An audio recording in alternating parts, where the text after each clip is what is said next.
So, Jeremy, if any of that sounds familiar to you, then I guess, yes, America is heading towards the developing country trajectory. The reason developing countries are called developing countries is because there is a mashup of worlds. You will have these pockets of ultra sophisticated first world infrastructure and then big swaths of poverty and underdevelopment. In many cases, deliberate underdevelopment. The starvation of resources to pockets of the country that aren't sufficiently loyal or don't matter.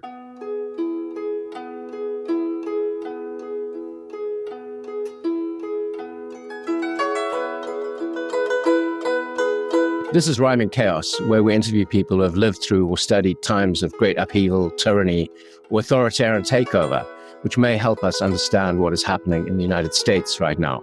Today, I am delighted to welcome back my old friend Richard Poplak, an author, journalist, and filmmaker from and based in the town of my birth, Johannesburg, South Africa. He's the author of many things, including Until Julius Comes, Adventures in the Political Jungle, which one could glass as a journey through the wilds of South African politics in an election year. He also wrote The Sheikh's Batmobile in Pursuit of American Pop Culture in the Muslim World, and Ya No Man, Growing Up White in Apartheid-Era South Africa. He's the co-author of the 2016 book Continental Shift, A Journey into Africa's Changing Fortunes. He's produced and directed many films and podcasts about corruption and politics in South Africa, and is a senior contributor to the Daily Maverick, an extraordinary South African news organization. So with that out of the way, welcome back, Rich. How are you doing? I am splendid. First of all, it's wonderful to be back. Yeah, how are you doing? I mean, personally, pretty splendid, but when I turn on the internet, not so good. But I wanted to catch up today. You know, it's been about 6 months since the Trump takeover, since inauguration, and quite a lot has happened in the relationship between South Africa and the United States. And South Africa's got all kinds of issues of its own to deal with. And I thought it would be great to just catch up on where we are. So maybe I can just start by asking you, how is South Africa doing in general right now?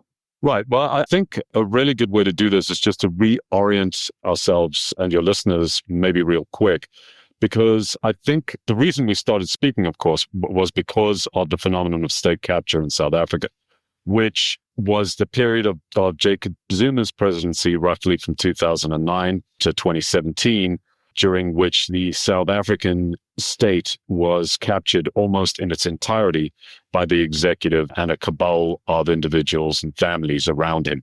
And I guess our contention was that there was much for Americans to learn from state capture because so many of the elements of that phenomenon were universal. But also, Zuma in some ways wrote a book on how to capture a state. In my fantasies, Americans sort of adopt the term of state capture to apply to especially the Trump II administration, because I do think that's exactly what is happening. It's something that we flagged quite early on in the process, and I think there is some real resonances, even more so perhaps now than there were 6 months ago, as the playing field is becoming clear.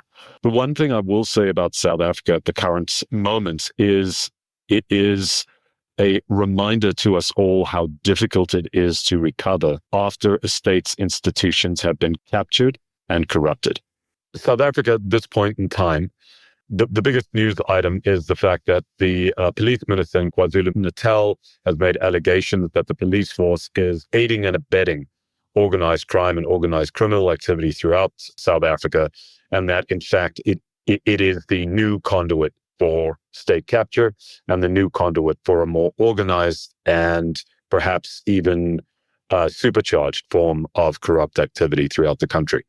So, as you can see, Jeremy, we're still in the throes of exactly this full-scale capture, the destruction of the institutions that are ostensibly meant to hold up justice and the rule of law.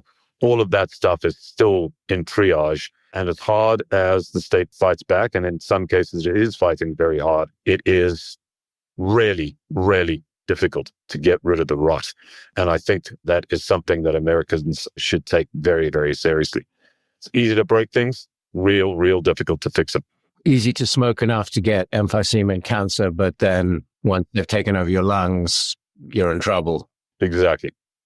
And just a reminder to my mother, I have given up smoking. But so Good for you.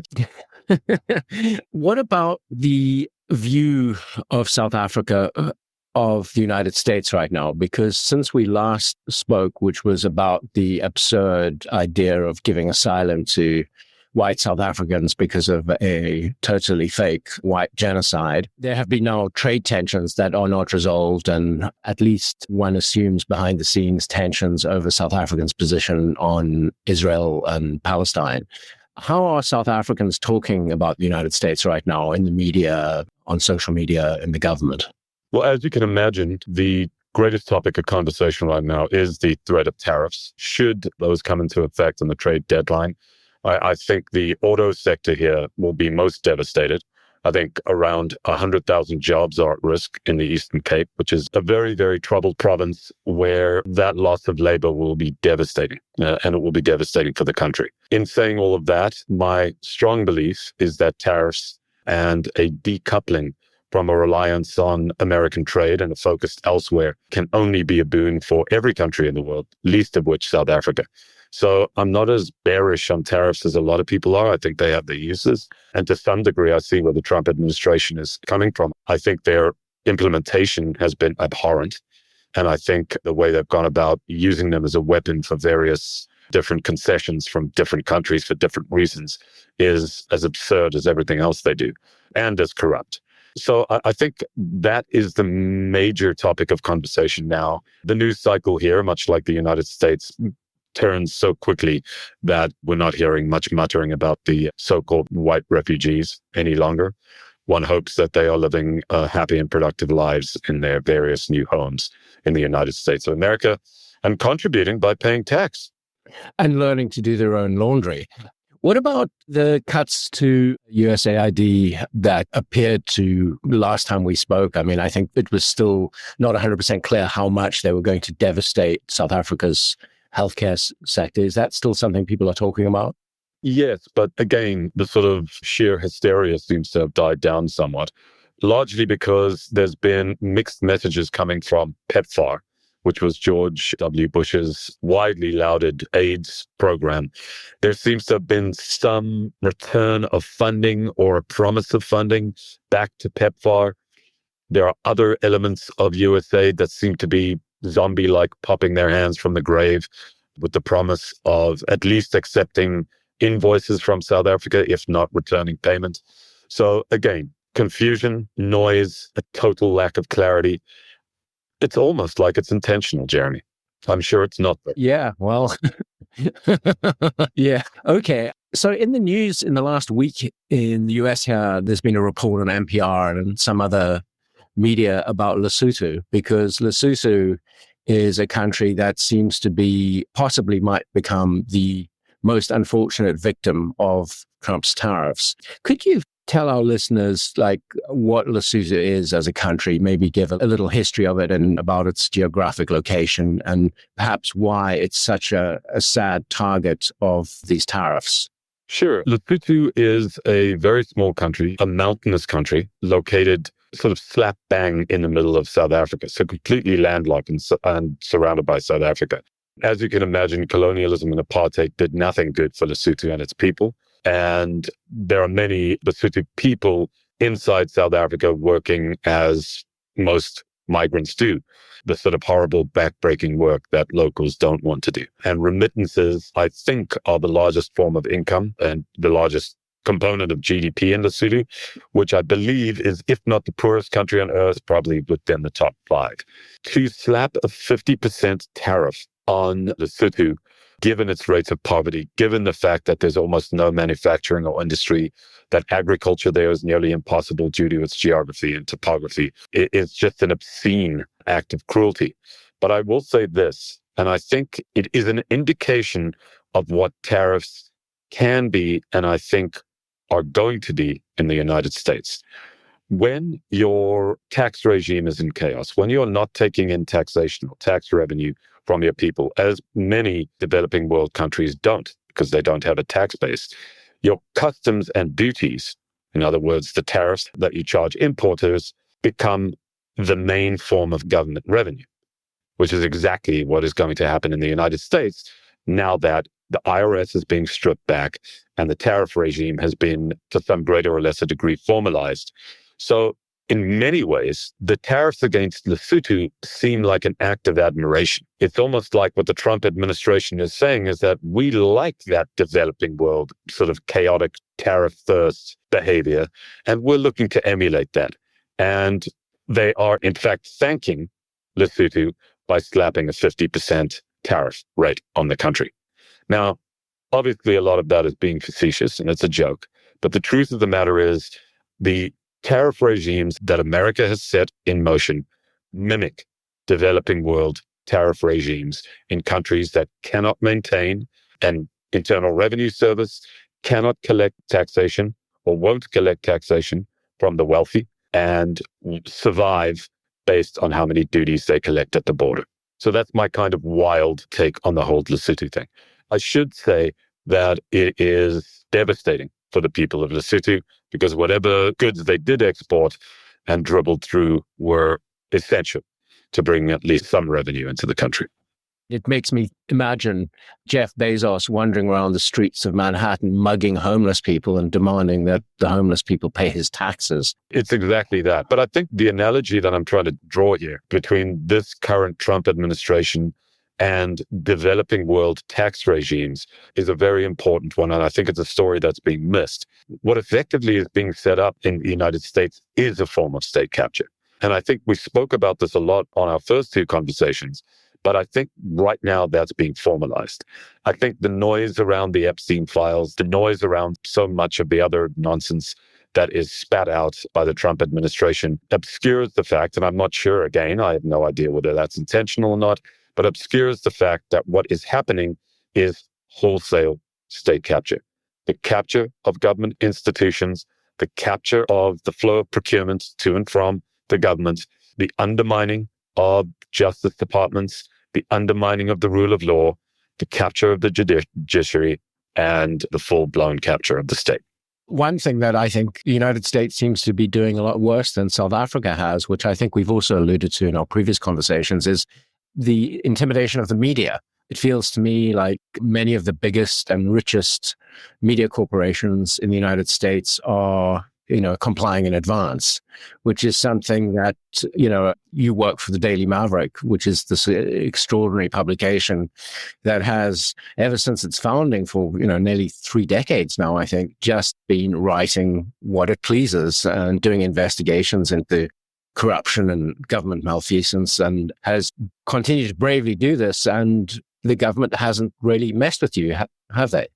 Well, there were threats and there were attempts. And I should say you did describe a call I think you got at one point in one of our conversations. Yeah. And government advertising, the gazetting of various government positions or tenders or the usual stuff that government is actually constitutionally has to advertise these positions and these various tenders in the media, were denied to most independent media companies in favor of publications who wrote well about Jacob Zuma and his regime. So yes, there were some punitive and sort of petty acts perpetrated against independent media in particular, or certainly media that was critical of the Zuma administration. So yes, there was some of that.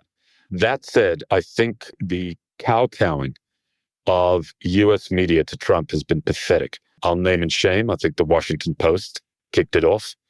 You mentioned Jeff Bezos earlier, but I think that was pathetic in refusing the wishes of his editors to endorse Kamala Harris in favor of Trump. Well, they endorsed no one, but that was the beginning. The latest is CBS having effectively bribed the Trump administration with the kind of a pathetically small bribe, $16 million, in order for the Skydance Paramount deal to go through and to quiet a whole bunch of noise at 60 Minutes, a case that they would have almost certainly won had it gone to trial. So, yeah, Jeremy, I mean, I think South African independent media is a lesson in how, if you hope to be viable, if you hope to maintain the trust of your readers, kowtowing to the administration is a death blow. It's as close to suicide as you could possibly imagine. We talked briefly about the cuts to USAID. Along with those also have been these attacks on the National Institutes of Health, which is this American organization that has funded a lot of the most cutting edge research that has led to vaccines and treatments for cancer and good things like this. And this was one of those things that reminds me again of a parallel in South Africa to the former President Thabo Mbeki's assault on science, his AIDS and HIV denialism. How does this look to you, this sort of assault on science from the administration? Does this remind you too of Mbeki, and what do you think we can learn from South Africa about it? Well, I think you make a startling and very apposite comparison to Thabo Mbeki's administration, where the AIDS denialism resulted in the deaths of about 350,000 people a year, and the devastation of rural South Africa, for which, of course, the country is still recovering. The net effect on human beings in South Africa was extraordinary. And I think, given that we kicked off this conversation speaking about genocide, or at least our last conversation was about quote unquote white genocide in South Africa, I think you could easily term Mbeki's AIDS policies as a genocide, given how many people died as a result of them. And that was science denialism. It was choose your own adventure with regard to what HIV was and what AIDS was. It was sort of crayon drawings of how viruses work and how human body works. There were suggestions that garlic would be just as good as antiretrovirals, the usual nonsense, straight out of the Maha cookbook. And the results have been clear for all to see. It took an American program, PEPFAR, to restore some kind of sanity to the AIDS epidemic here in South Africa.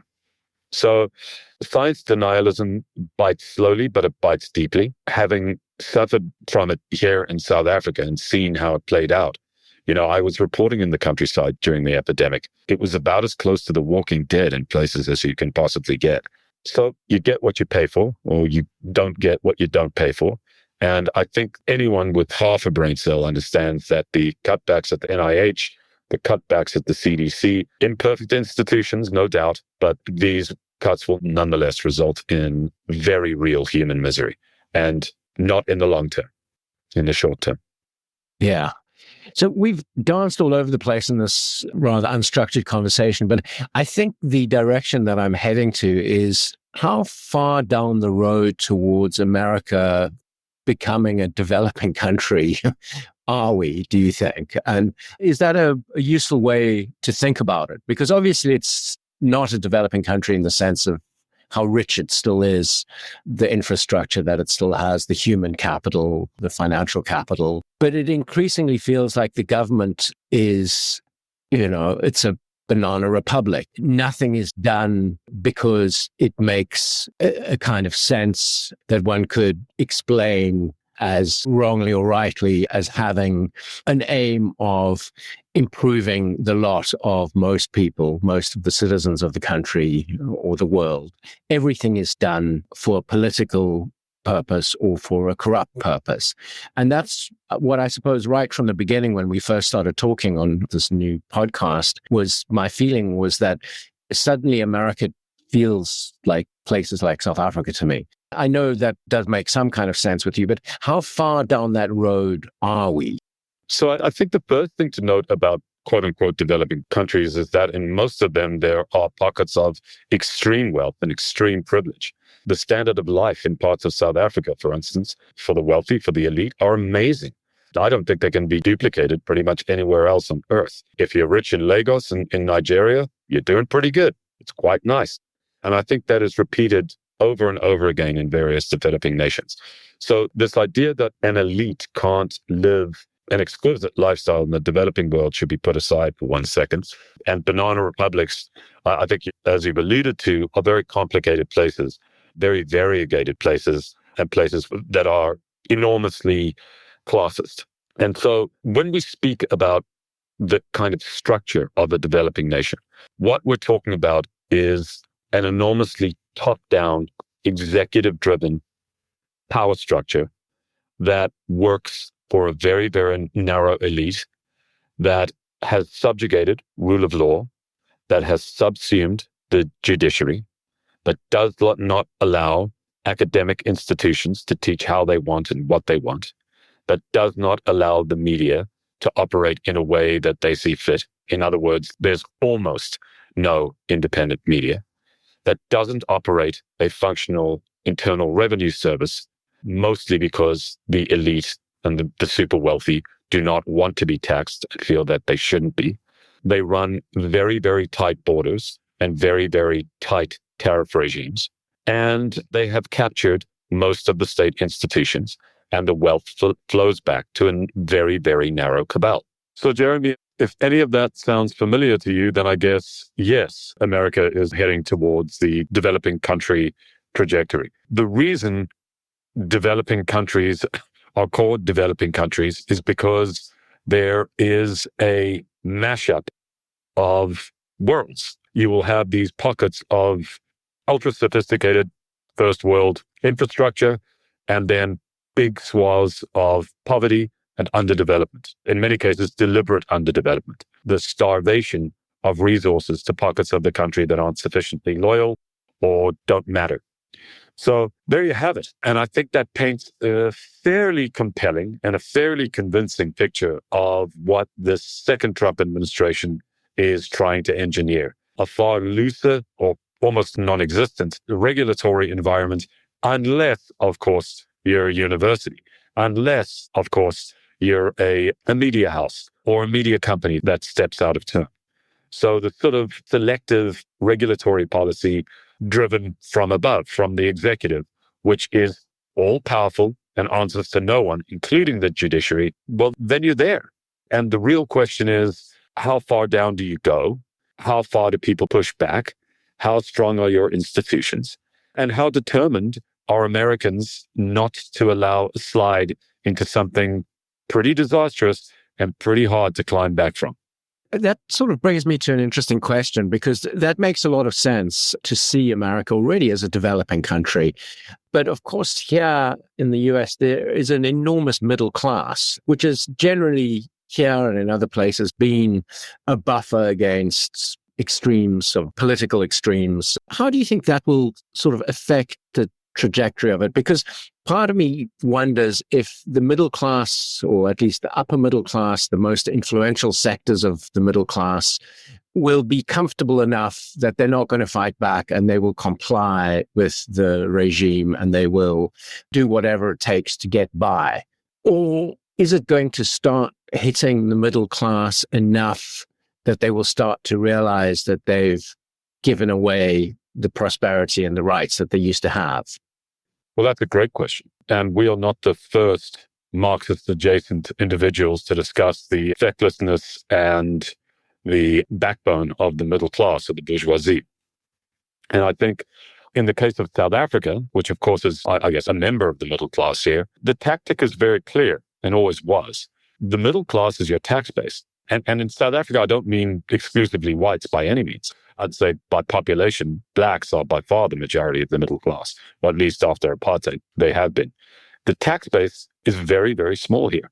The people who get bled to keep the state alive are exactly the people whose taxes were not cut in the big, bad, beautiful bill in the United States. And the same thing here. Middle class taxes are never cut. It is the taxes of the uber wealthy who don't pay tax, and the taxes of those who have no means to pay tax in any way. And so the whole state is sort of propped up by the bourgeoisie, who find themselves in a conundrum. Pull out, opt out, and the entire state collapses around you. Dig in, keep your head down, and things chug along. Your kids go to private school. You get your own security company to police your neighborhood. You build your walls ever higher. You get your own health services and take care of yourself and your immediate family. And you sort of draw away from any meaningful society or communal activity whatsoever. And to a large degree, that has been the fate of the bourgeoisie in South Africa. And I think that is a cautionary tale for what can happen in America. There's no upsides for the middle class in Trump's America. None whatsoever. Yes, there may be some quick and easy and calorie-free grievances that get kind of papered over with the elimination of wokeness or DEI or any of these other sort of red meat-based issues that Trump seems to be pursuing. But in any meaningful way, these regimes are devastating for the bourgeoisie. And to some degree are meant to wipe them out as a meaningful cohort, a meaningful constituency, and as holders of power in general. So once again, very, very dangerous moment for the American middle class, who should deeply consider how paper thin American institutions are and how their protections can be removed in an instant. Okay, Rich, there's one more thing I'd like to ask you today in this, as I mentioned, slightly unstructured conversation, and that's about immigration, because obviously the vilification and persecution and targeting of immigrants in this country is one of the signature features of the Trump administration, and also, a red meat issue for much of his base. And it reminds me of nothing so much as like the satanic panic of the 80s in South Africa and the United States and elsewhere, where you have these right wingers going on about crimes of immigrants, and it's completely made up. Having traveled this country rather widely and having wandered around the sketchiest sections of the biggest cities and been in all parts of the countryside by personal experience and by reading actual numbers of crimes committed, I'm convinced that it is an entirely made up pile of bullshit. Immigrants are not doing anything bad in this country. There might be a little bit of waste and fraud around the edges, but nowhere that is outrageous, nowhere that needs anything like the kind of attention that it's getting from this administration. It does strike a little bit of a chord with South Africa, something we haven't really talked about in our previous conversations on this podcast, is that in South Africa, immigrants have also been scapegoated and targeted, although perhaps not quite so much from the top down. Could you talk a little bit about how immigrants have been treated in South Africa and perhaps what we could learn from that? Absolutely. Well, first of all, I would say immigrants in America are probably not eating pets.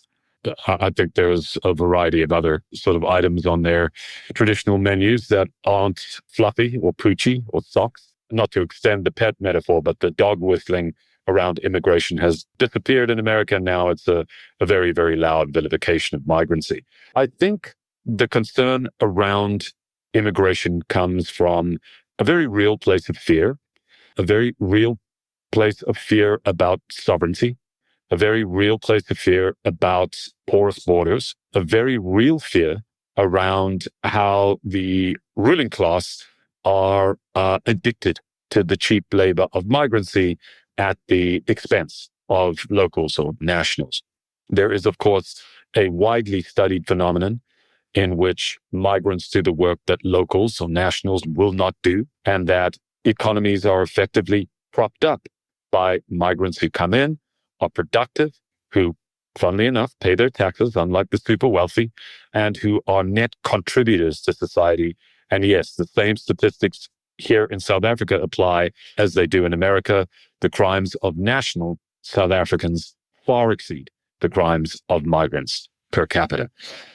So there are very real mirrors and very real shared concerns. I would push back a little bit on saying that the rampant, dangerous, deadly, murderous xenophobia perpetrated against other African migrants in South Africa, well, a lot of that was engineered from the top.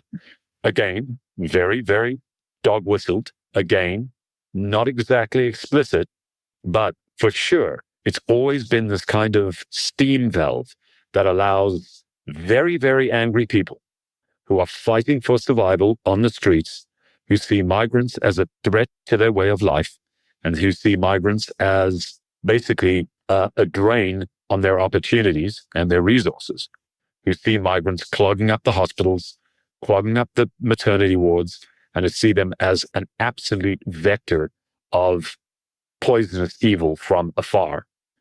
That is mimicked here in South Africa. It's driven from people at the top. Our sports and culture minister, a gentleman named Gayton McKenzie, would you believe it or not, is one of the loudest voices of xenophobia in South Africa.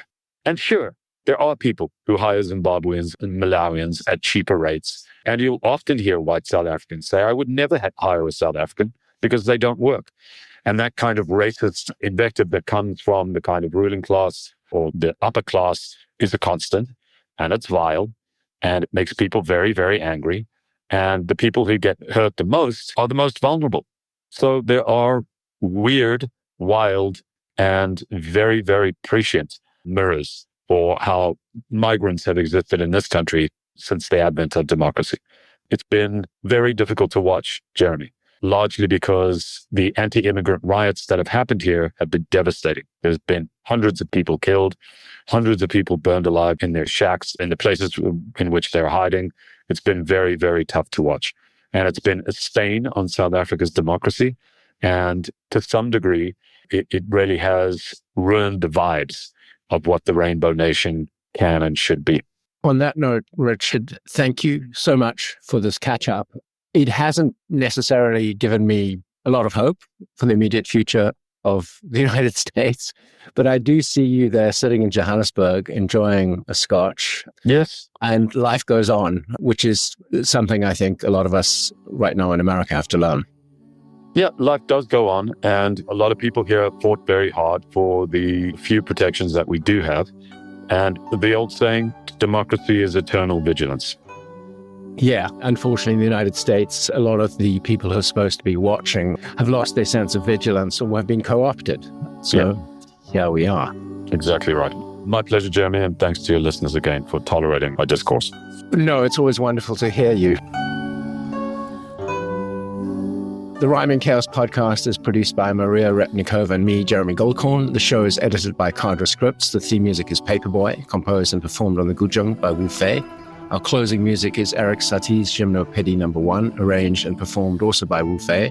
Our cover art is by Li Yunfei. Please subscribe wherever you get your podcasts. And if you like what we're doing, take out a paid subscription at rhymeandchaos.com. Richard Poplak, thank you again so much. And I will turn to you again in the future for more wisdom from the southern tip of Africa. Looking forward to it, Jeremy. Thanks again.